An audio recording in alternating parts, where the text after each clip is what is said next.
बंदी छोड़ सतगुरु रामपाल जी परमेश्वर जी की जय हो। परम पिता परमात्मा सारी सृष्टि के रचनहार कुल मालिक असंख्य ब्रह्मांडों के स्वामी जगत गुरु तीनों लोकों में प्रवेश करके सबका भरण पोषण करने वाले राजाधिराज आत्माधार नाथों के नाथ देवों के देव महादेव सर्वेश्वर महेश्वर मृत्युंजय अजरो अमर आदि अनादि सनातनी प्रभु जगत पिता जगदीश्वर श्री श्री 1008 की उपाधि के वास्तविक अधिकारी अकाल मूर्त सौद स्वरूपी राम वासुदेव सर्वगतम ब्रह्म परम पूज्य प्रथम पूज्य परम संत परम पुरुष परम धनी परम दयालु सत्य कबीर हक्का कबीर अल्लाहु अकबर बाखबर अल्लाह ताला जगत के तारणहार जगत के मुक्तिदाता जगत के जगन्नाथ हारे के सहारे हिंदुओं के राम मुसलमानों के अल्लाह सिखों के वाहिगुरु ईसाइयों के मसीह दया के सागर दया निधि करुणा के सागर करुणा निधि स्वयंभू परिभू संकट मोचन कष्ट हरण मंगल करण दुख भंजन अविगत कबीर निर्विकार निर्विषम परमात्मा अलय अलेख सतगुरु आदि अनादि सतगुरु असली मर्यादा पुरुषोत्तम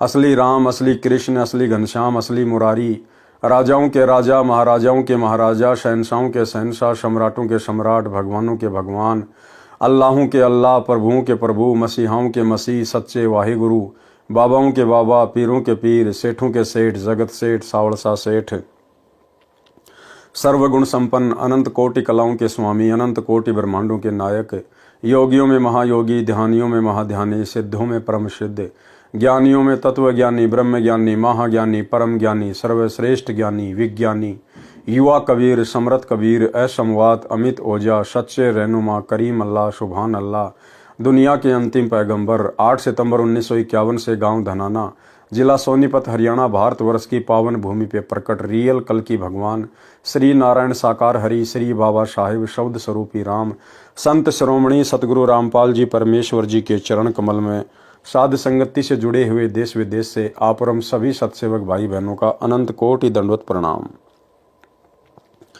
सत्साई भाई और बहनों, दया पूज्य गुरुदेव भगवान की सारी सृष्टि के स्वामी की सतगुरु रामपाल जी परमेश्वर जी की जिनके शुभ आशीर्वाद से विशेष आशीर्वाद से आपरम सभी सत्सेवक भाई बहन साध संगति से जुड़कर अपनी आत्मा के कल्याण हेतु गुरुदेव के तत्व ज्ञान को आधार बनाकर मोक्ष प्राप्ति के लिए दृढ़ता के साथ निरंतर आगे की ओर बढ़ रहे हैं।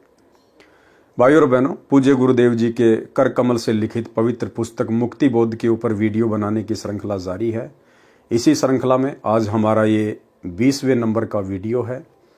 प्रत्येक वीडियो में गुरुदेव भगवान के आशीर्वाद से हमें अध्यात्म से संबंधित बहुत कुछ जानने सीखने और समझने को मिलता है जो हमारे विश्वास को दृढ़ करता है। तो भाई और बहनों, शुरू करते हैं पूज्य गुरुदेव जी के कर कमल से लिखित पवित्र पुस्तक में आज का वीडियो। आज गुरुदेव ने पारक के अंक की कुछ वाणियों को शामिल किया है। पारक के अंक की वाणी नंबर 61-62। गरीब पीपा धन्ना रैदास थे सदन कसाई कोनी अवगत पूर्ण ब्रह्म को कहा करी अनहोनी गरीब रंका बंका तिर गए नामा छिपाने है ऊंचे कुल कुपोषणा जहां भक्ति नहीं परवे। सरलार्थ, परमात्मा की भक्ति किसी भी जाति व धर्म का स्त्री पुरुष कर सकता है। जो ब्राह्मण लोग ये कहते थे कि शूद्र जाति वाले मंदिर में प्रवेश नहीं कर सकते, ग्रंथ को हाथ नहीं लगा सकते, उनके द्वारा फैलाए भ्रम का निवारण करते हुए कहा है कि नागौर शहर राजस्थान का राजा पीपा सिंह ठाकुर था जो भगत बना। यानी अपने आप को ठाकुर समझने वालों ने भी परमेश्वर जी से दीक्षा ली, भगत बने। यानी क्षत्रिय भी भक्ति कर सकते हैं। राजस्थान प्रदेश में भगत धन्ना था जो जाट जाति से था, भगत बना। भगत रविदास चमार जाति से था जो भगत बना। सदना कसाई का कार्य करता था, ज्ञान हुआ, भगत बना। कसाई भी भक्ति कर सकता है अगर ज्ञान समझ में आए, अपने पापों से यदि प्रायश्चित कर ले तो। पाप करना त्याग दिया। भगत रंका तथा उसकी धर्मपत्नी बंका दोनों भगत बने जो अति निर्धन थे। यानी गरीब से गरीब भी परमात्मा की भक्ति कर सकता है, कोई बाउंडेशन कोई बाधा नहीं है। ये मनुष्य शरीर स्त्री का हो या पुरुष का, राजा का हो या रंग का, चमार का हो या ब्राह्मण का, ये केवल परमात्मा की भक्ति के लिए, परमात्मा की प्राप्ति के लिए ही मिलता है। कथा सुमरण के अंग की वाणी नंबर 108 के सरलार्थ में है। जो ऊंचे कुल में जन्मे हैं और परमात्मा की भक्ति नहीं करते, उस ऊंचे कुल को धिक्कार है। परमात्मा कहते हैं, ऊंचे कुल में जन्म न दीजो, मोहि नीचा ही कुल दीजो। ऊंचे कुल में दुर्योधन रावण, नीचे कुल में गणिका। गणिका भिलनी पार उतर गई, गर्भ करो मत धन का। यानी हे परमेश्वर, हमें ऐसे कुल में जन्म मत देना जो कुल हमें भक्ति ना करने दे, जो कुल काल प्रेरणा से भक्ति में बाधक है। हमें नीचा ही कुल देना। नीचा कुल का मतलब है हमें भगत परिवार में जन्म देना, ताकि हम तुरंत आपकी शरण में आ जाएं। वाणी नंबर 63-66 का सरलार्थ पहले पांडव यज्ञ के प्रकरण में कर दिया है। वाणी नंबर 67 से 76। गरीब चार वर्ण सट आश्रम, बिडरे दोनों दीन। मुक्ति खेत को छाड़ कर, मगर भय लोलीन। गरीब नौलख बोडी बिस्तरी, बटक बीज विस्तार। केशो कल्प कबीर की, दूजा नहीं गवार। गरीब मगर मोती बरस ही, बनारस कुछ भ्रांत। काशी पीतल क्या करे, जहां बरसे पार स्वाति। गरीब मगर मेला पूर्ण ब्रह्म स्यों, बनारस बन भील। ज्ञानी ध्यानी संग चले, निंदा करे कुचील। गरीब मुक्ति खेत को तज गए, मगर में दीदार। जुल्हा कबीर मुक्त हुआ, ऊंचा कुल धिक्कार। गरीब चार वर्ण सट आश्रम, कल्प करी दिल माही। काशी तज मगर गए, ते नर मुक्ति न पाई। गरीब मुक्ति भरोसे बूढ़ है, कल्पत है दऊ दीन। सबका सतगुरु कुल धनी, मगर भय लोलीन। गरीब काशी मरे सो भूत होवे, मगर मरे सो प्रेत। ऊंची भूमि कबीर की, पोडे आसन श्वेत। गरीब काशीपुरी कसूर क्या, मगर मुक्ति क्यों होए। जुल्हा शब्द अतीत थे, जाति वर्ण नहीं कोई। गरीब काशीपुरी कसूरियों, मुक्ति होत सब जाति। काशी तज मगर गए, लगी मुक्ति सिर लात। इन वाणियों का संक्षिप्त वर्णन इसी पारक के अंक की वाणी नंबर 28 के सरलार्थ में कर दिया गया है। यानी जाति चाहे कोई भी हो, धर्म चाहे कोई भी हो, यदि उस व्यक्ति को, स्त्री या पुरुष को ज्ञान समझ में आ गया, यदि पूर्ण सतगुरु की प्राप्ति हो गई है और यदि आजीवन मर्यादा में रह के भक्ति करता है, तो चाहे वो किसी भी जाति और धर्म का क्यों ना हो, उसकी मुक्ति निश्चित है। सरलार्थ जो कहते हैं कि काशी में मरने वाले मुक्ति प्राप्त करते हैं और मगर में मरने वाले नरक जाते हैं, ये गलत है। सबका मालिक कुल धनी यानी पूर्ण परमात्मा कबीर जी मगर से सतलोक गए। भूमि के कारण मुक्ति की इच्छा के भरोसे यानी विश्वास पर जीवन नष्ट कर जाते हैं। पारक के अंक की वाणी नंबर 77 से 84। गरीब मुक्ति खेत मथुरा पूरी, कीन्या कृष्ण किलोल। कंस केश चानोर से, वहां फिरते डामाडोल। गरीब जगन्नाथ जगदीश क, उर्दमुखी है ग्यास। मशकबंदी मंदिर पड़ी, झूठी सकल उपास।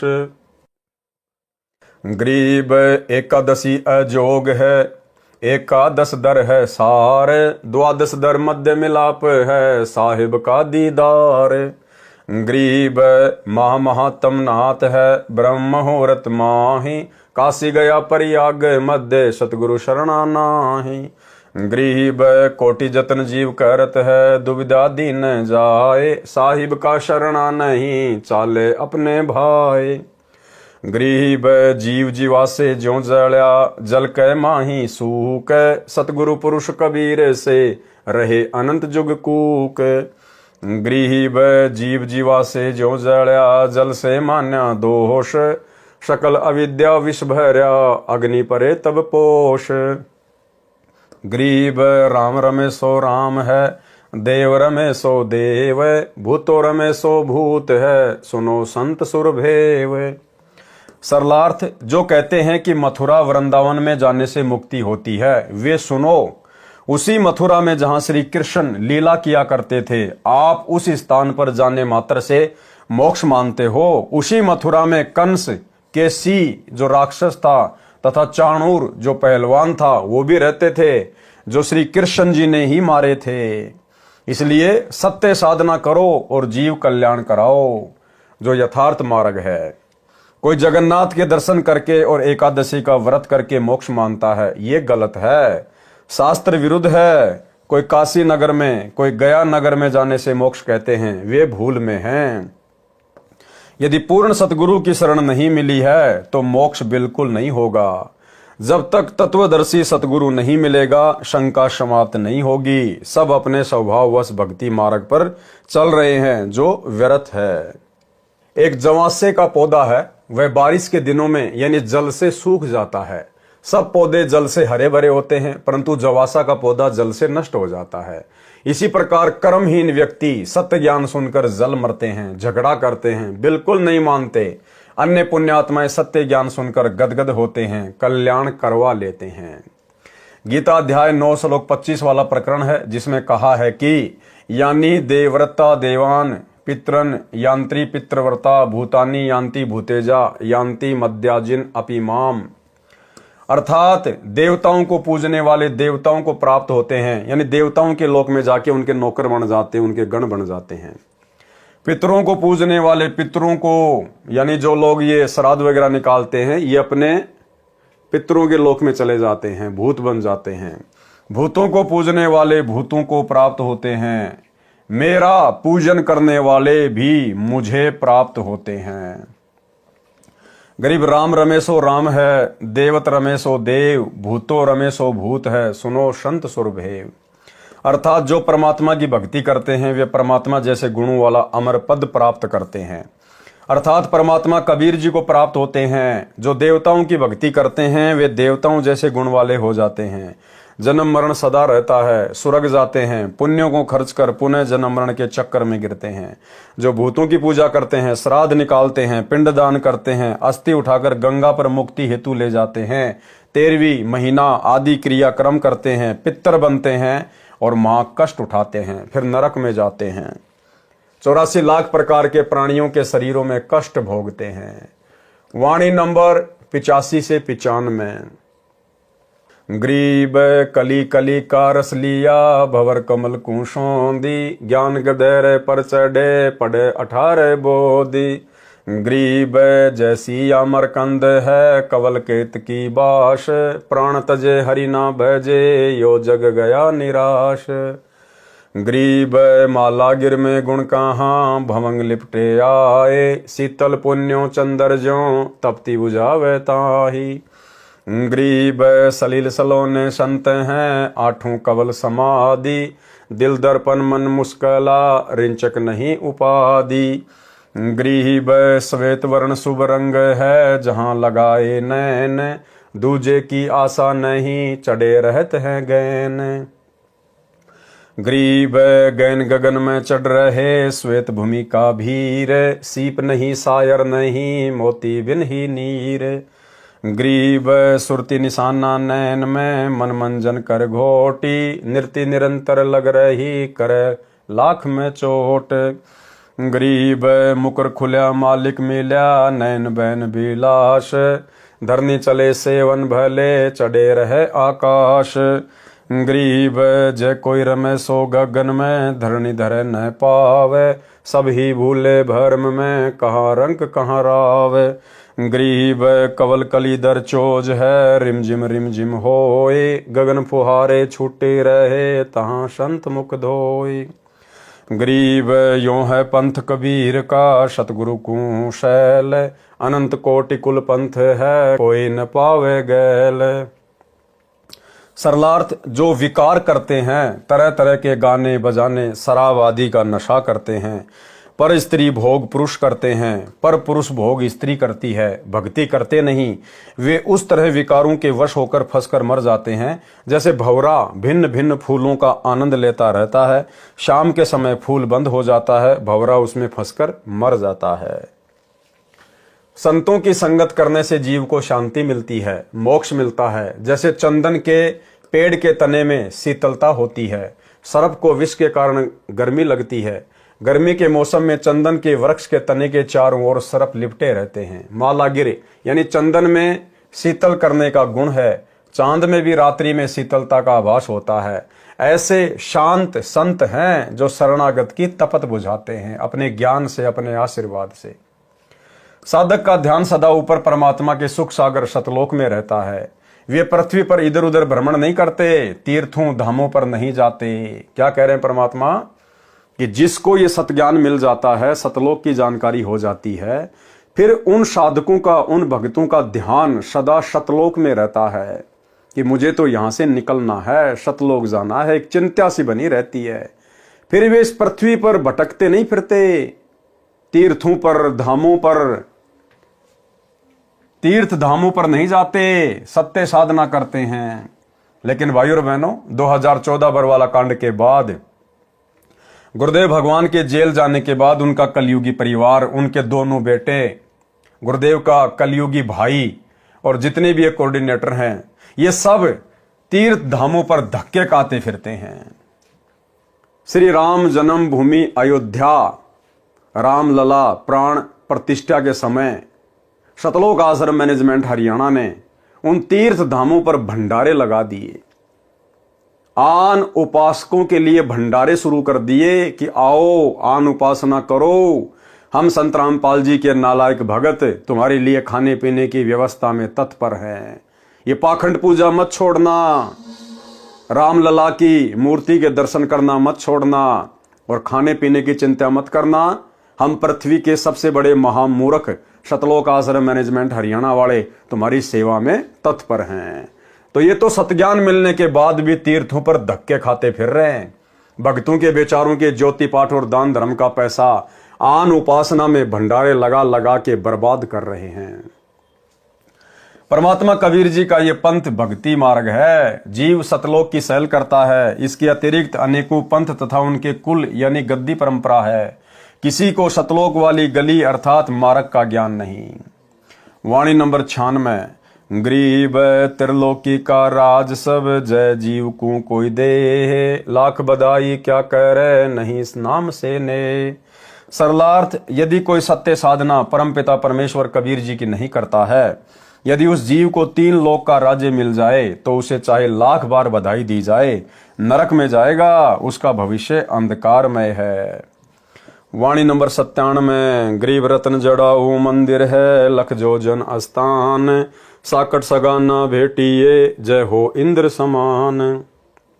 सरलार्थ, जो रिश्तेदार साकट है यानी नास्तिक है, उसका 1 लाख योजन में यानी पृथ्वी का मालिक क्यों ना हो, उसके महलों में रतन जड़े हों, चाहे वह स्वर्ग के राजा इंद्र जैसा ऐश्वर्यवान हो, वह सगा रिश्तेदार कभी ना मिले जो परमात्मा से दूर है।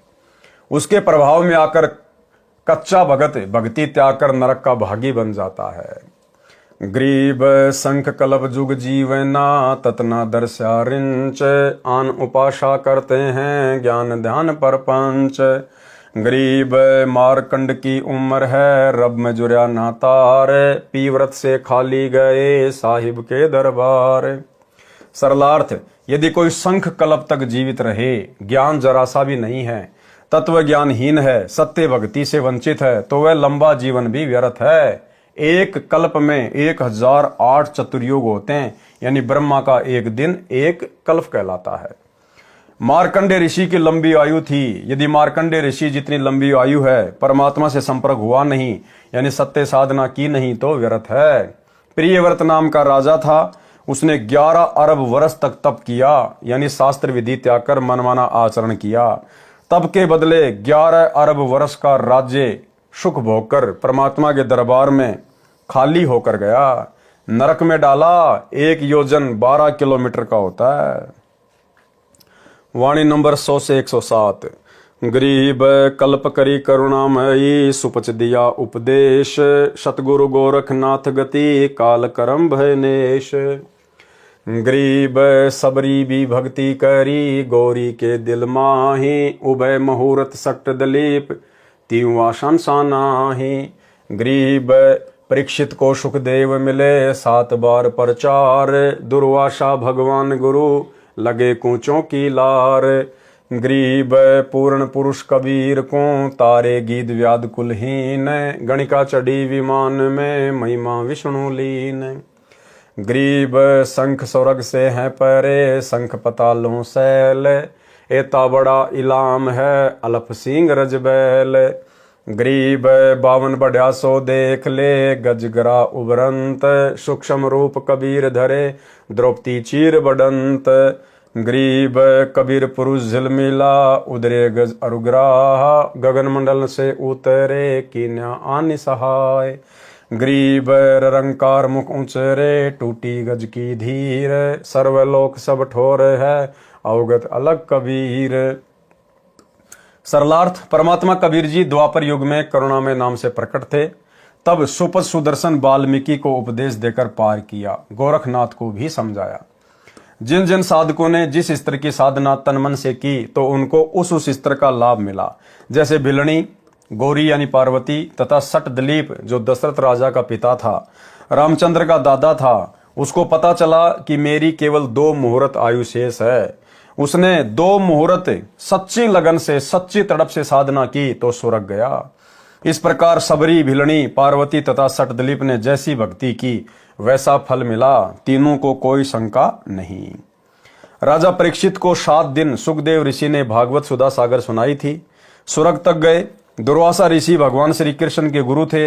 वे स्वर्ग में तो चले गए, वहां उर्वशी की दूधी यानी स्तन को भंवरा बनकर अश्लील हरकत करके काट लिया।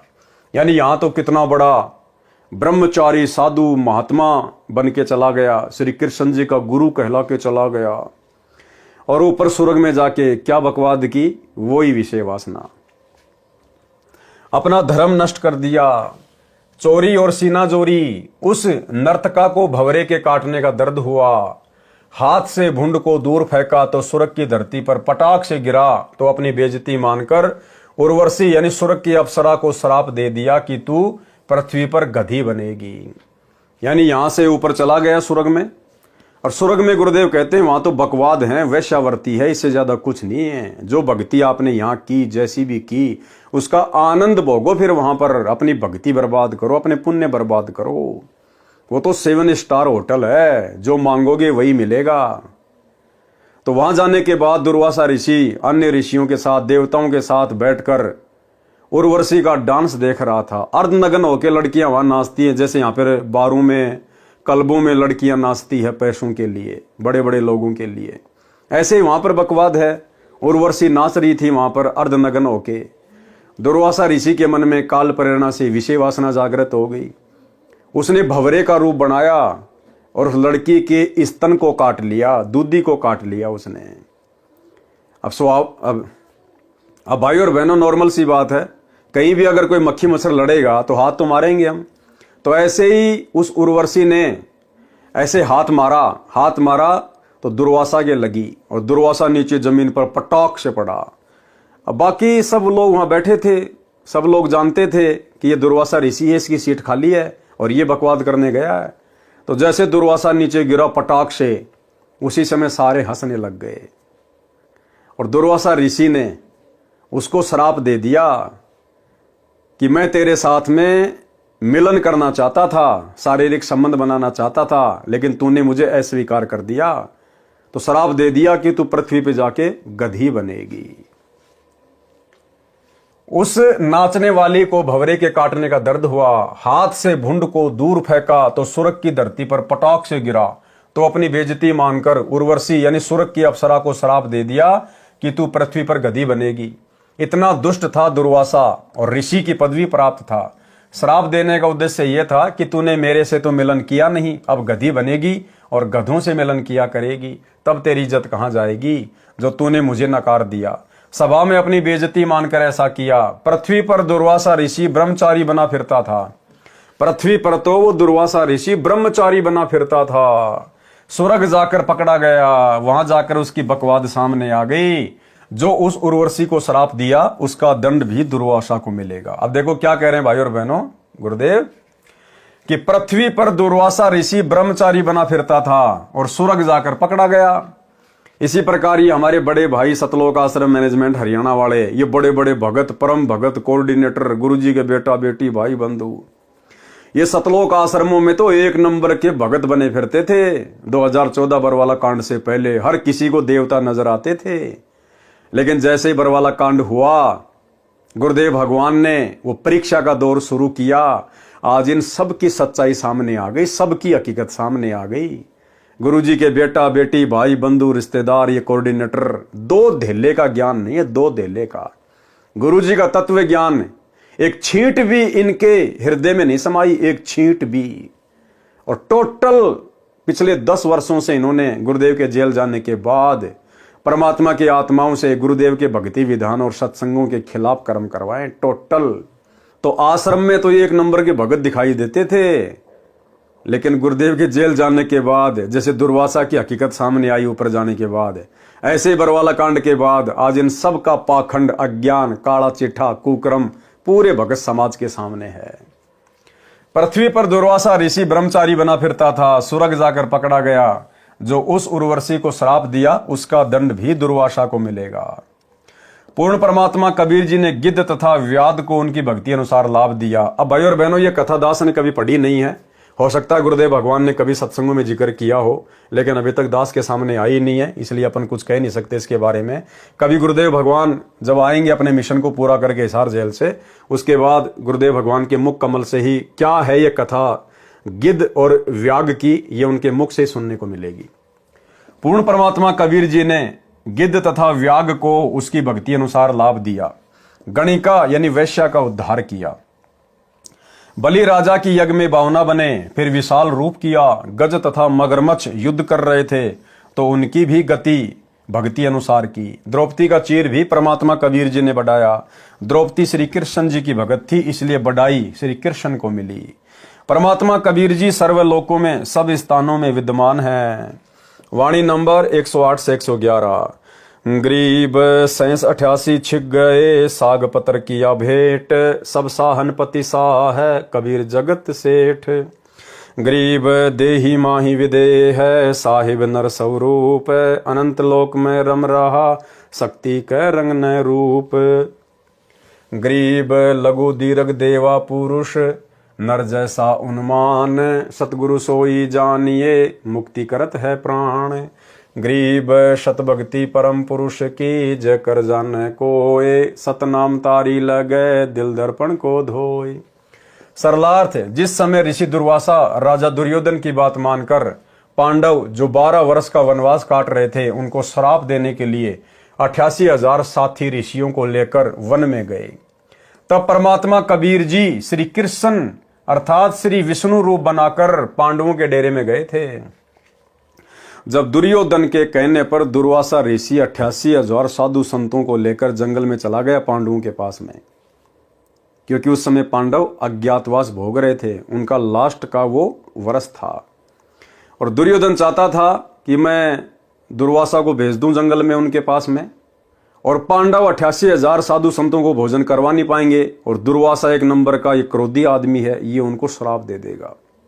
तो ये सोचकर दुर्वासा को भेज दिया दुर्योधन ने। अब भाई और बहनों, उधर से द्रौपदी की पुकार पर कबीर परमेश्वर सतगुरु रामपाल जी भगवान श्री विष्णु का अर्थात श्री कृष्ण जी का रूप बना के आए, क्योंकि द्रौपदी श्री कृष्ण जी की भगत थी। श्री कृष्ण को पांडवों ने गुरु धारण कर रखा था। तो यही कबीर परमात्मा सतगुरु रामपाल जी भगवान उसी गुरु के रूप में, उसी उसके इष्ट के रूप में उसके पास में पहुंच जाता है, अपनी आत्मा के पास में, उसके संकट को देखकर, उसके कष्टों को देखकर। तो सतगुरु रामपाल जी भगवान पहुंच गए वहां पर द्रौपदी की पुकार पर।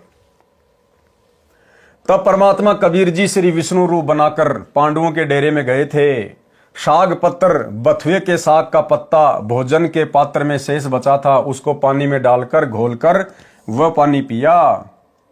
88,000 ऋषि दुर्वासा ऋषि समेत इतने छके कि पेट में आफरा आ गया, पेट फूल गया।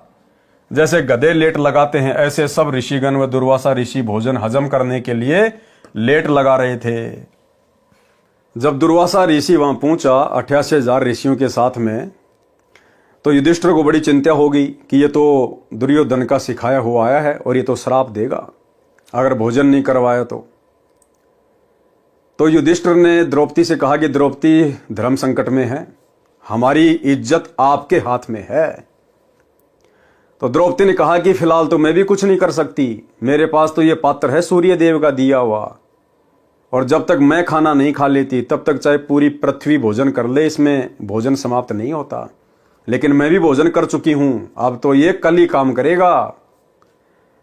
तो युधिष्ठिर ने कहा कि जैसा भी है अब इज्जत तेरे हाथ में है, तो श्री कृष्ण जी को याद कर। तो उसी समय द्रौपदी ने श्री कृष्ण जी को याद किया। यानी जब आत्मा पे संकट आता है तो भले ये जुबान से किसी को भी पुकारे, लेकिन वो पुकार परमात्मा के पास जाती है, कबीर देव सतगुरु रामपाल जी भगवान के पास में। अब श्री कृष्ण जी ने कहां आना था बेचारे ने, यही कबीर परमात्मा सतगुरु रामपाल जी भगवान श्री कृष्ण जी का रूप धारण करके और वहां पहुंच गए।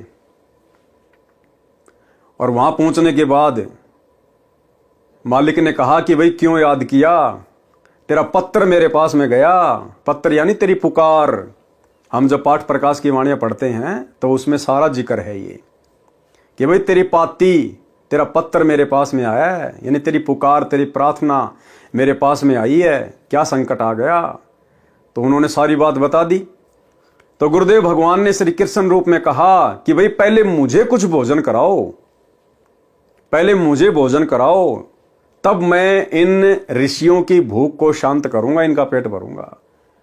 तो द्रौपदी ने कहा कि भगवान भोजन का ही तो रोड़ा है, अगर भोजन होता तो आपसे प्रार्थना करने की जरूरत ही कहां पड़ती। लेकिन परमात्मा ने कहा कि भैया जो नियम है वो नियम है। ढूंढ द्रौपदी ढूंढ कोई भोजन का किरका, प्रथम करूं अंजल फिर मेटू मुनिजन की तृष्णा। कि पहले मुझे भोग लगाओ, उसके बाद में फिर मैं इन ऋषियों का देखूंगा आगे। तो ये नियम है भाई और बहनों, चाहे तीन लोक के भगवान हो चाहे सतलोक के भगवान हो। परमात्मा कहते हैं देते को हरि देत है जहां तहां से आण, और अण देवा मांगत फिरियो फिर साहिब सुने ना कान। तो द्रौपदी ने कहा कि भगवान कुछ भी नहीं है, एक साग का जो है पत्ता लगा हुआ है। तो श्री कृष्ण रूप में सतगुरु रामपाल जी भगवान ने कहा कि इसमें थोड़ा सा पानी डाल के घोल घाल के और मुझे दे। तो परमात्मा ने वो साग पिया, वो पानी पानी घोल के परमात्मा ने वो पिया, भोग लगाया। और जैसे ही गुरुदेव भगवान ने पानी मिलाकर वो साग पिया, उसी समय 88,000 ऋषि दुर्वासा सबके पेट भर गए, सबके पेट। और जो जो उन्होंने डिमांड की थी, डिमांड भी ऐसी करी थी कि पांडव पूरा ना कर पाए। आज का जमीन में बोया हुआ धान, उसकी चपाती बनाओ, मानसरोवर का जड़ लेके आओ, आज ही के आम हो, यानी आज ही पेड़ लगे, आज ही उसके आम लगे, वो आम खाएं हम। ऐसी ऐसी डिमांड की उसने, ना होने वाली। तो जैसे ही परमात्मा ने भोग लगाया उधर, और गुरुदेव ने कहा कि जा भाई भीम, ऋषि जी को ले आ, सबको भोजन तैयार है। जैसे भीम गया, सारी बात बताई, तो दुर्वासा तो वहां पर गधे की तरह लौट रहे सारे ऋषि महात्मा, पेट उनका भरा हुआ पूरी तरह से। और दुर्वासा ने कहा कि भाई भीम, भोजन का नाम मत ले, उल्टी आने को हो रही है, जो पहले खा लिया वो ही नहीं पचाया जा रहा। और दुर्वासा ने कहा कि आज तुम्हारे घर पे कौन आया है। तो भीम ने कहा कि श्री कृष्ण जी आए। तो दुर्वासा के मुख से परमात्मा ने निकलवा दिया कि राम करे थारे दुश्मन मरियो। अब पांडवों के दुश्मन कौन? दुर्योधन। उल्टा दुर्योधन को श्राप दिलवा दिया परमात्मा ने उसी दुर्वासा ऋषि से, जो आया था पांडवों को श्राप देने के लिए। तो भाई और बहनों, हमने जो शिक्षा लेनी है वो ये है कि पहली बात तो देखो, ये भक्ति का नियम है, विधान है। हमने निस्वार्थ भाव से, बिना किसी लाग लपेट के, बिना किसी डिमांड के, गीता अध्याय 3 श्लोक 13 के अनुसार हमने पूर्ण परमात्मा को भोग लगाने के बाद ही भोजन करना होता है। तो आज हमें समझ में आ गया कि वो पूर्ण परमात्मा, सारी सृष्टि का रचनहार, भगवानों का भगवान कौन है? कबीर देव सतगुरु रामपाल जी भगवान।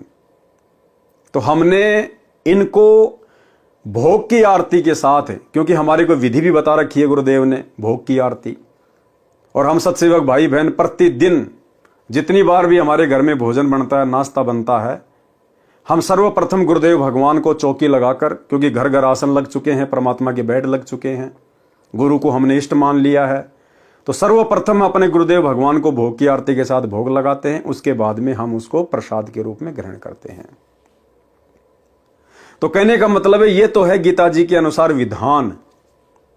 अब आने वाले समय में क्या होगा, युग परिवर्तन के समय में जब आपत्तियां आएंगी, परेशानियां आएंगी, उस समय यदि अकाल पड़ेगा या अन्य किसी भी प्रकार से कोई दुर्भिक्ष पड़ेगा, अन्न धन की कमी पड़ेगी, तो भाई और बहनों, आप और हमने चिंता करने की जरूरत नहीं है। आप और हम वर्तमान में शास्त्र अनुकूल साधना जो कर रहे हैं, गुरु को इष्ट मानकर, ये परमेश्वर आप और हमारे लिए कुछ भी कर देगा, ये समर्थ है। हमने अन्न के लिए परेशान नहीं होना, किसी आगे हाथ नहीं फैलाने उस समय भोजन के लिए। भले 2 दिन परमात्मा भूखा रखे, 3 दिन भूखा रखे, वो हमारी परीक्षा होगी। अन्यथा जो परमात्मा साग के पत्ते का भोग लगाकर 88,000 ऋषियों की भूख शांत कर सकता है बिना भोजन खिलाए, तो आप और हमारे लिए क्या नहीं कर सकता परमात्मा। अरे द्रौपदी ने तो खाली एक बार साग का पत्ता घोल के दिया था। यहां तो गुरुदेव भगवान को तीनों समय हलवेराम का भोग लग रहा है, भंडारे का भोग लग रहा है। सभी भाई बहन श्रद्धा से और अपनी हैसियत से बाहर अपने गुरुदेव भगवान को भोग लगा रहे हैं। तो ये परमात्मा आने वाले समय में यदि इस प्रकार का संकट पृथ्वी पर आएगा अन्न का, तो ये परमात्मा आप और हम आत्माओं के लिए क्या नहीं कर देगा। ये परमात्मा हमें भूख ही नहीं लगने देगा। ये तो समर्थ है भाई और बहनों। ये शरीर इस परमेश्वर ने बनाया, सतगुरु रामपाल जी भगवान ने बनाया। पिंड प्राण जिन दीने दाना, गरीबदास जाकू कुर्बाना। तो इस परमात्मा को पता है ना किस प्रकार से इस शरीर को जो है वो हैंडल करना, इसको चलाना है। तो हमने इन सब चीजों के लिए चिंता होनी नहीं चाहिए। चाहे दुनिया में अकाल पड़ो, चाहे भूखमरी आओ, चाहे महामारी आओ, हमारा रक्षक हमारा गुरुदेव भगवान है। हमने चिंता केवल भक्ति और मर्यादा की करनी है। 88,000 ऋषि, दुर्वासा ऋषि समेत इतने छके कि पेट में आफरा आ गया। जैसे गधे लेट लगाते हैं, ऐसे सब ऋषिजन व दुर्वासा ऋषि भोजन हजम करने के लिए लेट लगा रहे थे। भोजन का स्वाद बता रहा था कि खीर, हलवा, मांडे, पतली रोटी, फल, मेवे सब छिक छिक कर खाए हैं। कबीर परमेश्वर जगत सेठ है। कौन कबीर परमेश्वर? सतगुरु रामपाल जी भगवान। यानी संसार में सबसे धनी है। सब सा यानी साहूकारों का साहूकार है। परमात्मा की शक्ति सर्वव्यापक है, वह निराकार है। परमात्मा नराकार है। नराकार यानी नर आकार, मनुष्य के जैसा है। परमात्मा की शक्ति कण कण में समाई है। परमात्मा छोटा तथा बड़ा जिस भी रूप में है वह नर जैसे आकार का है। सतगुरु वही है जिसकी बताई साधना से साधक का मोक्ष होता है। सतगुरु कौन है? सतगुरु वही है जिसकी बताई गई साधना से भगत का मोक्ष होता है। यदि कोई मोक्ष चाहता है तो सत्य पुरुष यानी परम दिव्य पुरुष की सत्य भक्ति शास्त्रों में वर्णित करे। यदि जो कोई सत्य साधना का ज्ञान रखता है तो परम पुरुष की भक्ति करो। सत्य नाम के सुमरण में लगन लगाकर सुमरण करके दिल के दर्पण यानी अंतःकरण को साफ करें। वाणी नंबर 112 से 113। गरीब शिव का गण सेवन कर, मुर्ग लील तिस नाम, बहु उत्पात करत है पल पल आठों याम। गरीब सिद्धि शक्ति दिखाए कर, कोटि नगर नष्ट कर देत, क्रंच नाम एक संत की लगी तास कै फेट। सरलार्थ, काल द्वारा भ्रमित साधक शास्त्र विरुद्ध साधना करते हैं जिससे सिद्धियां प्राप्त हो जाती हैं। उनसे चमत्कार दिखाकर जनता में प्रशंसा के पात्र बन जाते हैं। सिद्धियों द्वारा हानि करके पूज्य बन जाते हैं। एक साधक शिवजी की साधना करके शिवजी के लोक में गण की उपाधि प्राप्त था। उसने सिद्धि शक्ति से बहुत उत्पात मचा रखा था। उसका मुर्ग लील नाम था। उसने अनेकों नगर सिद्धि से नष्ट कर दिए थे। एक किरंच नाम के संत ने उसकी सिद्धि विद्या काटकर उसे अचेत कर दिया। सचेत होकर क्षमा याचना की। अब ये भी करने वाला परमात्मा ये भाई और बहनों उस किरंच नाम के साधु के रूप में भी ऐसे लोगों को अपनी औकात याद दिलाने वाले भी यही कबीर परमेश्वर सतगुरु रामपाल जी भगवान है। सहज समाधि कैसे लगती है? पारक के अंक की वाणी नंबर 114 116। ग्रीब जैसे हाड़ी बीज धुने, पंथी से बतलाए, जामे खंड पड़े नहीं, मुख से बात सुनाए। ग्रीब नटवा की सुरती बांस में, ढोल बोल बोगाज, कमंद चढ़े करुणामयी, कबू न बिगड़े काज। ग्रीब जो धमगृति घात को, देवे तुरंत बताए, जाको हीरा दर्श है, जहां वहां टाकी लाए। सरलार्थ, परमात्मा कबीर जी ने अपनी प्रिय आत्मा संत गरीबदास जी को तत्व ज्ञान पूर्ण रूप से बताया था। संत गरीबदास जी ने उसे बताया है। परमात्मा कबीर जी का भगत नाम का जाप करे तथा नाम के सुमरण में ध्यान लगाकर सतलोक के सुख को याद करके रह रहकर उसकी प्राप्ति के बाद के आनंद की कल्पना करे। सतलोक के ऊपर ध्यान रहे, सुमरण करे, तब नाम पर ध्यान रहे, इसे सहज समाधि कहते हैं। उदाहरण बताए हैं, किसान हल चलाता हुआ बीज बो रहा होता है। कई किसानों के खेत एक गांव से दूसरे गांव को जाने वाले रास्ते पर होते हैं। किसान बीज भी बो रहा होता है, रास्ते पर चलते पंथी यानी पैदल यात्री से बातें भी कर रहा होता है। बीज के दाने उसी प्रकार जमीन में बो रहा होता है, उसके बीज बोने के ध्यान में कमी नहीं आती। बिना बात करे जिस औसत से दाने छोड़ रहा होता है, यात्री से बातें करते समय भी वह उसी औसत से बीज के दाने छोड़ता रहता है, उसमें अंतर नहीं आता। इसे सहज समाधि कहा जाता है। अन्य उदाहरण नट यानी बाजीगर का बताया है। कबीर परमात्मा की वाणी है कि कबीर जैसे नटनी चढ़े बांस पर, नटवा ढोल बजावे जी, इधर उधर से निगाह बचाकर ध्यान बांस में लावे जी। अर्थात नट की पत्नी खेल करते समय लगभग 12-15 फुट लंबे बांस पर बिना जमीन में गाड़े केवल जमीन के ऊपर रखकर उसके ऊपर चढ़ती है, जो महासंतुलन का अनोखा खतरा भरा कर्तव्य होता है। पृथ्वी में गाड़कर भी बांस पर चढ़ना कठिन है, वह तो बिना पृथ्वी में गाड़े उसके ऊपर चढ़कर अंतिम सिरे पर पेट रखकर हाथ से भी बांस को छोड़कर पैर भी सीधे कर लेती है। उसका पति ढोल बजाकर उसके ध्यान को डिगाना चाहता है। दर्शक भी ताली पीट पीट कर प्रसन्नता प्रकट करते हैं, परंतु नटनी सब ओर से ध्यान हटाकर अपनी सुरती बांस पर रखती है। क्या समझाना चाहते हैं गुरुदेव भगवान हमारे को कि जिस प्रकार वो नटनी अपना कर्तव्य दिखा रही होती है बांस के ऊपर संतुलन बनाकर, अब नीचे उसका जो पति होता है नट, वो ढोल बजाता रहता है जोर जोर से, लेकिन नटनी का ध्यान ढोलक की ओर नहीं जाता। भले उसके कान में आवाज आ रही है, लेकिन उसका ध्यान तो अपने संतुलन पर है। इसी प्रकार जब हम इस भक्ति पर लगेंगे, सत भक्ति पर, तो ये काल उस नट की तरह आप और हमारा ध्यान भटकाएगा, तरह तरह के शोर शराबे करेगा। पड़ोस में किसी की शादी है, डीजे बज रहा है, अचानक से कोई गाड़ी आ गई, उसमें तेज आवाज में गाने चल रहे हैं, अन्य छोटी मोटी कोई परेशानी। तो इस प्रकार ये काल हमारे सामने हमारे उस भक्ति संतुलन को बिगाड़ने का प्रयास करेगा।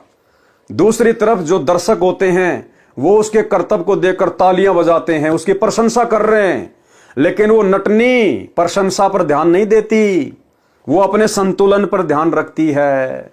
इसी प्रकार हम भगत भाई बहन जैसे भी हैं, यदि हमें कोई डराने का प्रयास करता है, हमें कोई धमकाने का प्रयास करता है, या हमारी कोई प्रशंसा कर रहा है कि भाई बहुत अच्छा भगत है, सुबह 4 बजे उठ के आरती कर लेता है, मंत्र कर लेता है, भाई 1 नंबर का भगत है, बहुत ज्ञान है इसको, तो हमने किसी की प्रशंसा से अपने भक्ति वाले संतुलन को खोना नहीं है, मान बढ़ाई में नहीं आना है। और यदि हमें कोई लोकलाज में डालकर डराना चाहे, धमकाना चाहे, भक्ति से हमारा ध्यान भटकाना चाहे, तो भी हमने हमारे ध्यान को नहीं भटकाना है। हम सुमरण कर रहे हैं, आरती कर रहे हैं, कहीं को शोर शराबा हो रहा है, तो हमने उस तरफ ध्यान नहीं देना, हमने अपने सुमरण पर ही ध्यान रखना है। इसको कहते हैं सहज समाधि।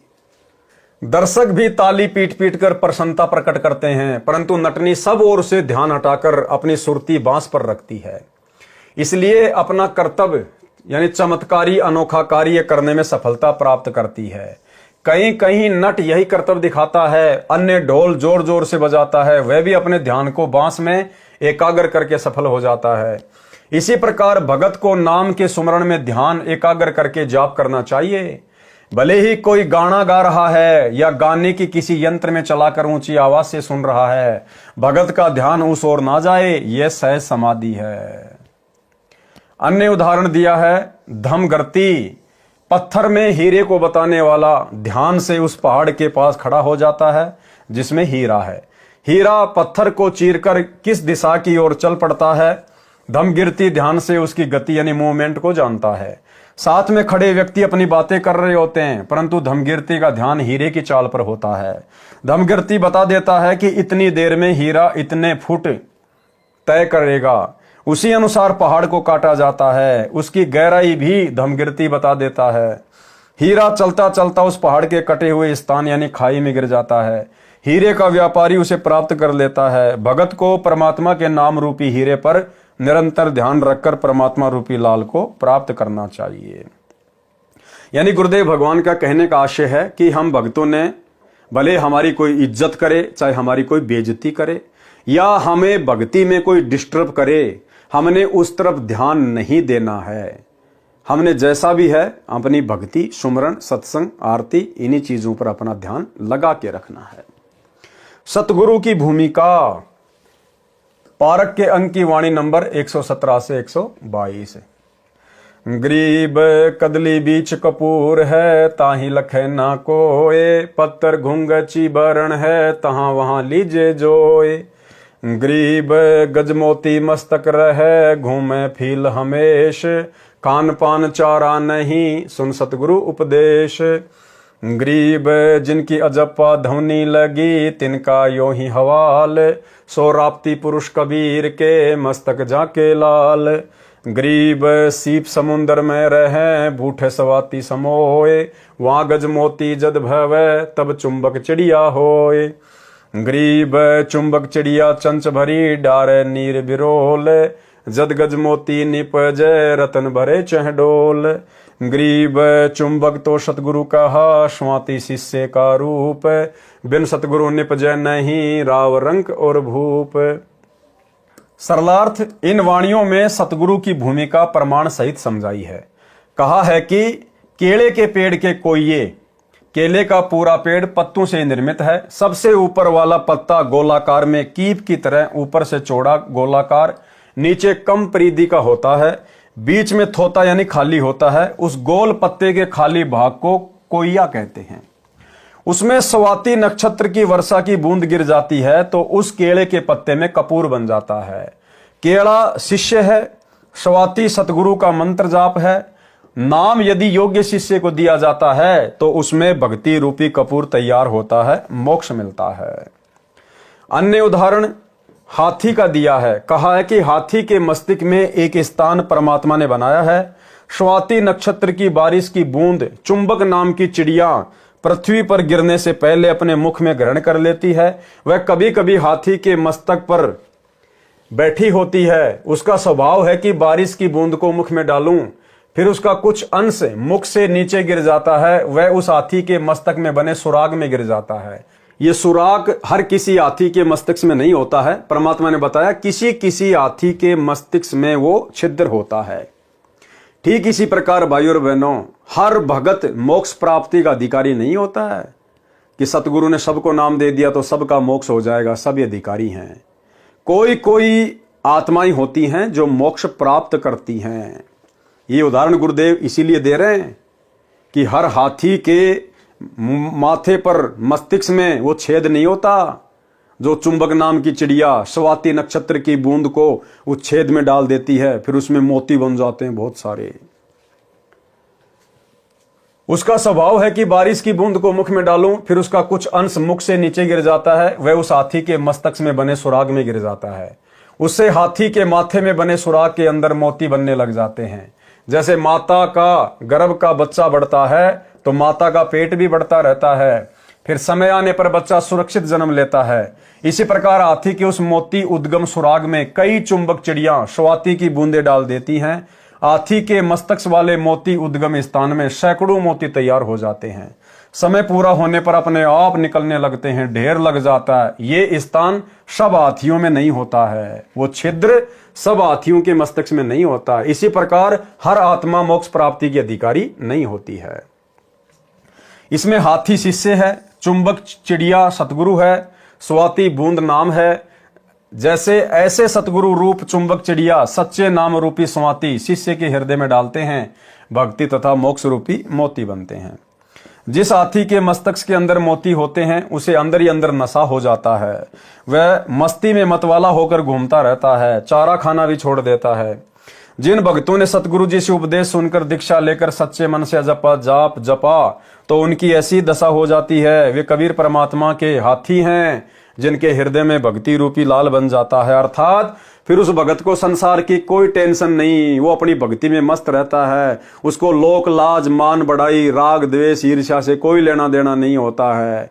वो अपने सतगुरु की भक्ति में अपना तन मन धन सब लगा देता है। अन्य उदाहरण सीप का दिया है। सीप एक जल की जीव है, समुद्र में रहती है। समुद्र का जल खारा होता है। जिस समय बारिश होने को होती है तब समुद्र का जल अंदर से कुछ गर्म होता है।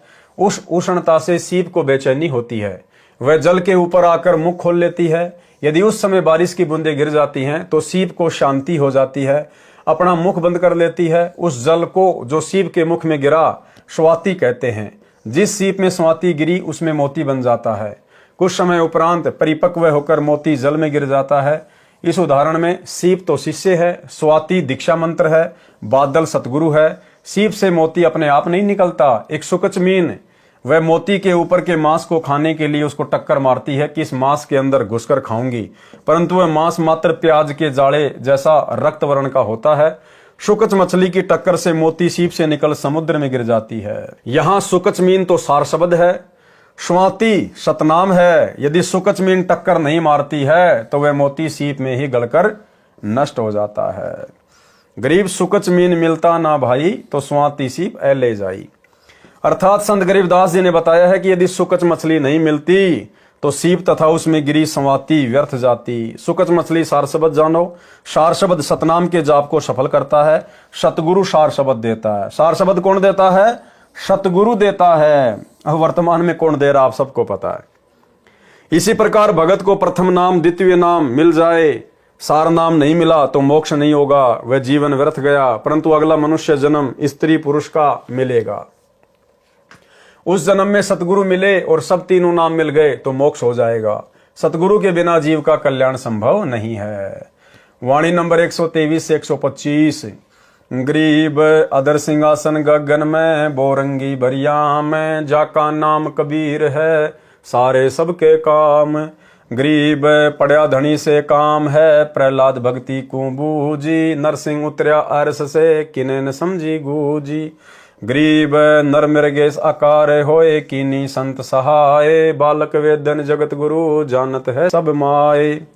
सरलार्थ, परमात्मा कबीर जी का अधर यानी ऊपर सतलोक में सिंहासन है, वह सब भक्तों के कार्य सिद्ध करता है।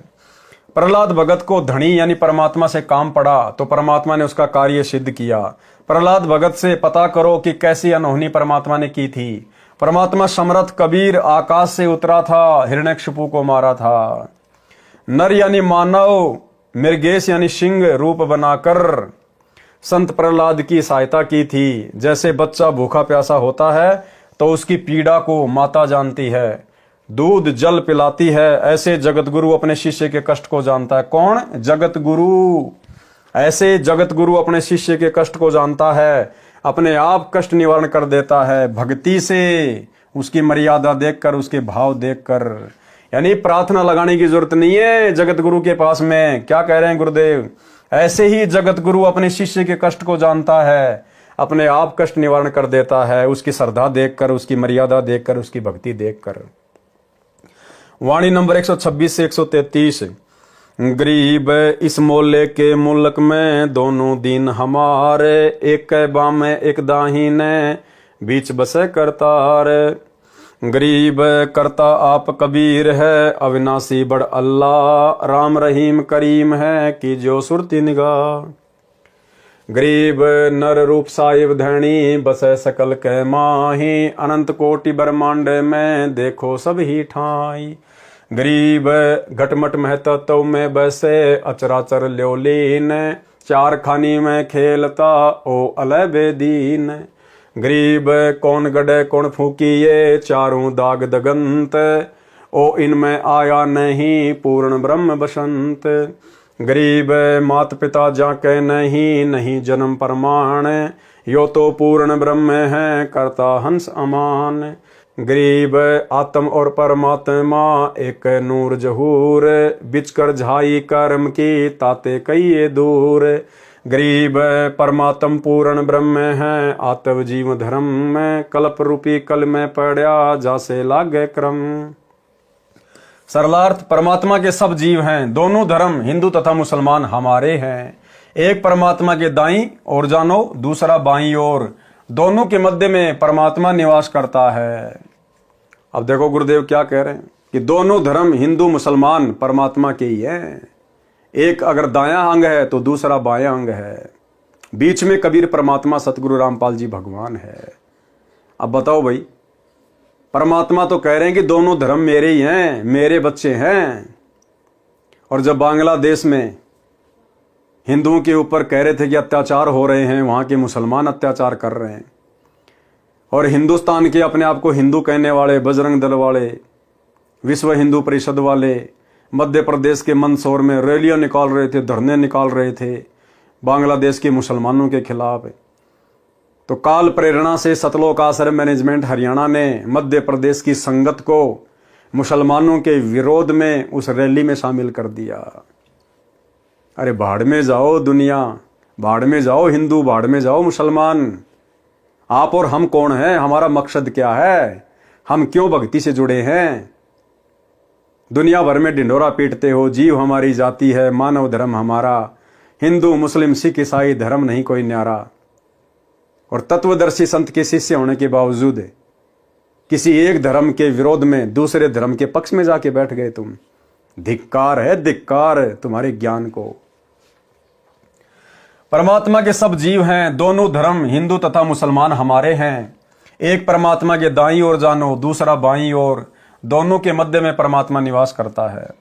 कबीर जी स्वयं ही सृष्टि के रचयिता हैं। अविनाशी बड़ा अल्लाह परमात्मा है।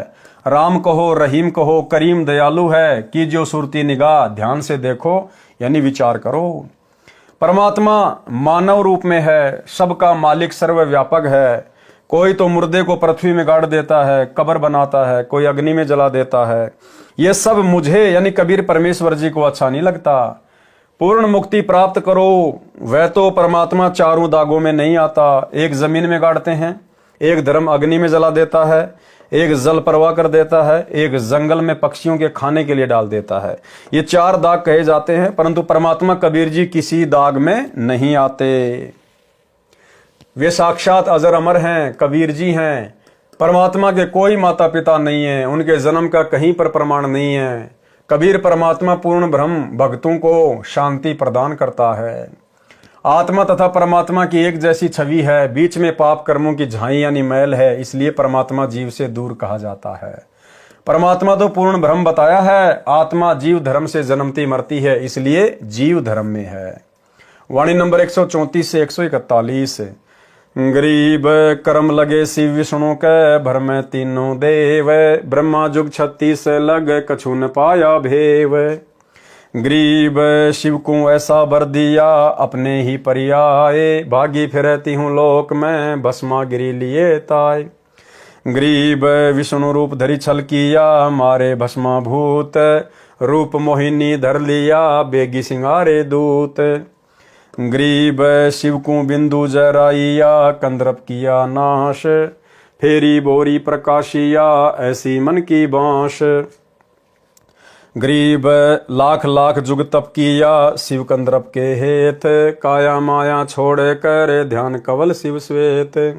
गरीब फूक्या बिंदु विधान से, बोहर न उग बीज, कला विशंबर नाथ की कहाँ छिपाऊं रीज।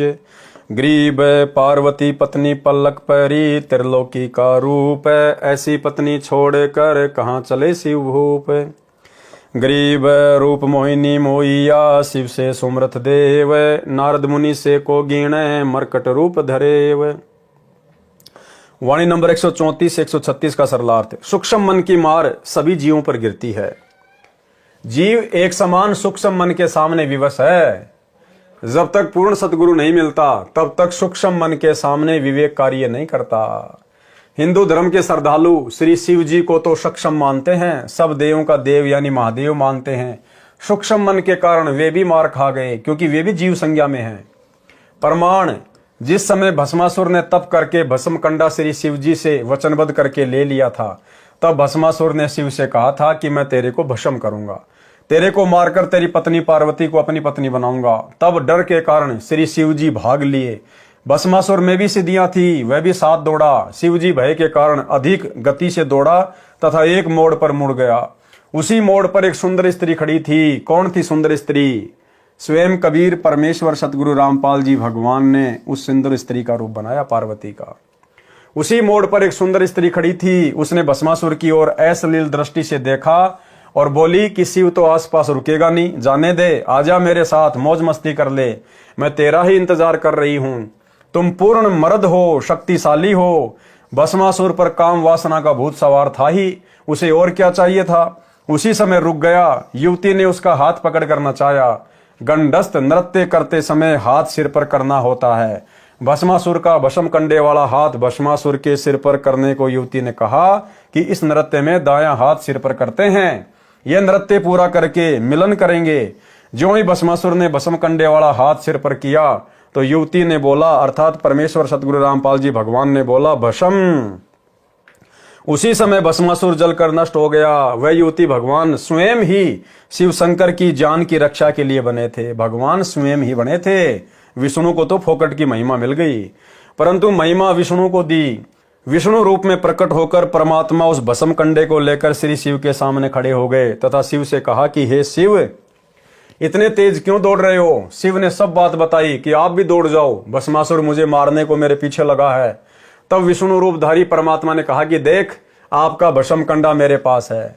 शिव ने तुरंत पहचान लिया और रुक कर पूछा कि यह आपको कैसे मिला। विश्वास नहीं हो रहा था। भगवान ने कहा, यह ना पूछ, अपना कंडा लो और घर जाओ। परंतु शिव को विश्वास नहीं हो रहा था कि उग्र रूप धारण किए भस्मासुर से कैसे ये भस्म कंडा लिया। जिद कर ली। तब परमात्मा ने कहा कि फिर बताऊंगा। इतना कहकर अंतर ध्यान अदृश्य हो गए। शिव कुछ आगे गया तो देखा कि अति सुंदर युवती अर्धनग्न शरीर में मस्ती से एक बाग में टहल रही थी। दूर तक कोई व्यक्ति दिखाई नहीं दे रहा था। शिव जी ने इधर उधर देखा और लड़की की ओर मिलन के उद्देश्य से चले। लड़की शिव को देखकर मुस्कुराकर आगे को कुछ तेज चाल से चटक मटक कर चल पड़ी। शिव ने बड़ी मशक्कत करने के बाद लड़की का हाथ पकड़ा। तब तक शिव का वीर्य पतन हो चुका था। उसी समय विष्णु रूप में परमात्मा खड़े थे और कहा कि मैंने भस्मासुर को इस प्रकार वश में करके गंडस्थ नाच नचाकर भस्म किया। तो उस सुंदर स्त्री का रूप जिसको देखकर तीन लोक के स्वामी भगवान शंकर का भी वीर्यपात हो गया, विषय वासना से इतना पागल हो गया।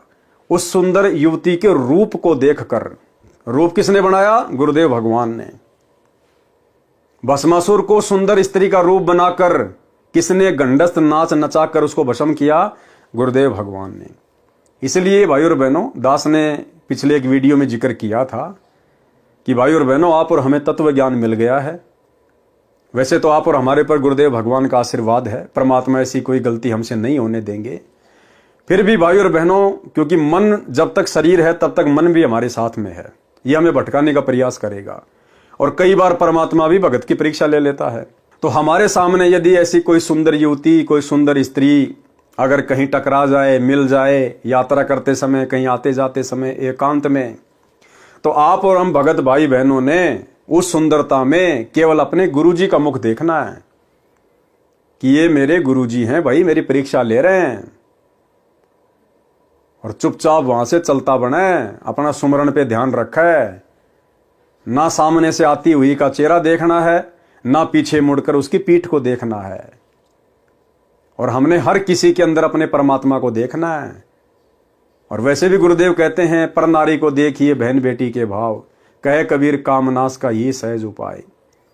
बाकी हमने जब इस प्रकार की कोई स्थिति हमारे सामने पैदा हो जाए तो हमने मन में दोष पैदा नहीं करना है। काल तो कोशिश करेगा, मन में उथल पुथल मचेगी, लेकिन ये तत्व ज्ञान फिर दीवार की तरह सामने खड़ा हो जाएगा एक सेकंड के बाद कि भैया ये काम अपना नहीं है, ये मार्ग अपना नहीं है, अपने को तो सतलोक चलना है। गुरुदेव ने अपने को संत बना दिया, भगत बना दिया, और ना जाने कितने हमारे पूर्वज जो भूत प्रेत बन के घूम रहे हैं, ऊपर से देवी देवता जो सूक्ष्म रूप में घूमते रहते हैं, क्या पता वो मुझे देख रहे हैं और मेरी हरकत से फिर मेरे गुरु जी के ऊपर हंसेंगे कि ये ज्ञान दिया संत रामपाल जी ने, तत्वज्ञानी संत ने इस भगत को, देख इसकी हरकत, देखो इसकी मूरख की। तो हमने हर प्रकार से सचेत होकर चलना है। हमारा टारगेट हमारी सुरती सतलोक में, और सतलोक में जाकर हमें जो रूप रंग यौवन सुंदरता मिलेगी, यहां इंद्र की इंद्राणी के पास भी नहीं है, इंद्राणी के पास भी। तो हमने तो अपनी सुरती को वहां टिका के रखना है। संत गरीबदास जी ने सूक्ष्म मन की शक्ति बताई है कि शिव जी की पत्नी पार्वती 3 लोक में अति सुंदर स्त्रियों में से एक थी। अपनी पत्नी को छोड़कर शिव जी ने चंचल माया यानी बदनारी से मिलन सेक्स करने के लिए उसे पकड़ लिया। ये सूक्ष्म मन की उत्पत्ति का उत्पात है। ये सूक्ष्म रूप से काल ऐसे चाल चलता है। वाणी नंबर 137 से 141 का सरलार्थ है। इन्हीं काल प्रेरित आत्माओं ने ब्रह्मादिक ब्रह्मा विष्णु महेश को भी मोहित कर लिया, यानी अपने जाल में फंसा रखा है। शेष यानी अन्य बचे हुए गणेश जी भी स्त्री के संग में रहे। गणेश जी के 2 पुत्र थे, एक का नाम शुभम यानी शुभ, दूसरे का नाम लाभम यानी लाभ था। शंकर यानी शिव जी की अडिग विचलित न होने वाली समाधि आंतरिक ध्यान लगी थी, जो हमेशा सदा ध्यान में रहते थे। उनको भी मोहिनी अप्सरा स्वर्ग की देवी ने मोहित करके डगमग कर दिया था। तो भाई और बहनों, ये काल का बहुत भयंकर जाल है, और इस जाल से यदि कोई बचा है तो केवल सतगुरु का भगत बचा है। केवल सतगुरु अपने आशीर्वाद से, अपनी शक्ति से, अपनी सामर्थ्यता से अपने भगत को बचाता है। बाकी भगत अपने स्तर पर चाहे कितनी भक्ति कर ले, कितना कुछ कर ले, अपने स्तर पर वो कुछ नहीं कर सकता। पंखा चाहे लाख रुपए का है, सोने की पंखुड़ियां हैं, जब तक चलाने वाला बटन नहीं दबाएगा तब तक पंखा अपने आप नहीं चलेगा, क्योंकि वो केवल एक यंत्र है, उसको चलाने वाला यंत्री कोई और है। तो हम जीव हैं, हम चाहे कितनी भक्ति कर लें, कितने बड़े अपने आप को भगत समझ लें, हमारा रिमोट हमारे गुरुदेव भगवान के हाथ में है। बलवानों का बल और बुद्धिमानों की बुद्धि इस पूरी सृष्टि में सतगुरु रामपाल जी परमेश्वर जी के हाथ में है। इसलिए हमने गुरुदेव के चरणों में आधीनता के साथ में पड़े रहना है। अगर ऊपर मुंह करके थूकेंगे तो अपने ऊपर ही गिरेगा और हंसी के पात्र भी बनेंगे। तो भाई और बहनों, अपना टारगेट केवल मोक्ष, सतलोक, ये रंग बिरंगी दुनिया, इन विषय वासनाओं के बाग में भंवरे बनकर आप और हम करोड़ों अरबों बार भटक चुके हैं, गधे कुत्ते शुअर बन चुके हैं, अपना अनमोल मनुष्य जीवन न जाने कितने बर्बाद कर चुके हैं। तो ये लास्ट जन्म है, इसको लास्ट ही हमने बनाना है। और इतने सिर हमने इस काल को दे दिए बकवाद करके, अब भक्ति करके ये सिर यानी ये मन अपने गुरु को देंगे। यो मन संतों दीजिए तो गोविंद पाइए। और मन सतगुरु को देने का मतलब है जीवित ही मर जाना। ये लाखों लाखों साल की उम्र प्राप्त करके राजा महाराजा बन के हजारों हजारों स्त्रियों को भोग लिया, देवता बन के अप्सराओं को भोग लिया, क्या मिला याद भी नहीं आज। अब ये 15, 20, 30 साल की उम्र है, अब इसमें क्या सुख भोग लेगा इस गंदे लोक में। तो ये सोचकर हमने सतगुरु के चरणों में पड़े रहना है। जीवित ही मृत बनकर यो गुरु ज्ञान विज्ञान वाणी, जीवित ही जग में मरो। तो भाई और बहनों, आज की वीडियो में केवल इतना ही। कल रात्रि 8 बजे फिर से गुरुदेव भगवान के आशीर्वाद से सभी भाई बहन लाइव जुड़िए एक नई वीडियो के साथ में। तब तक गुरुदेव भगवान हम सबको आज्ञा दें, इजाजत दें, आशीर्वाद दें। बंदी छोड़ सतगुरु रामपाल जी भगवान की जय हो।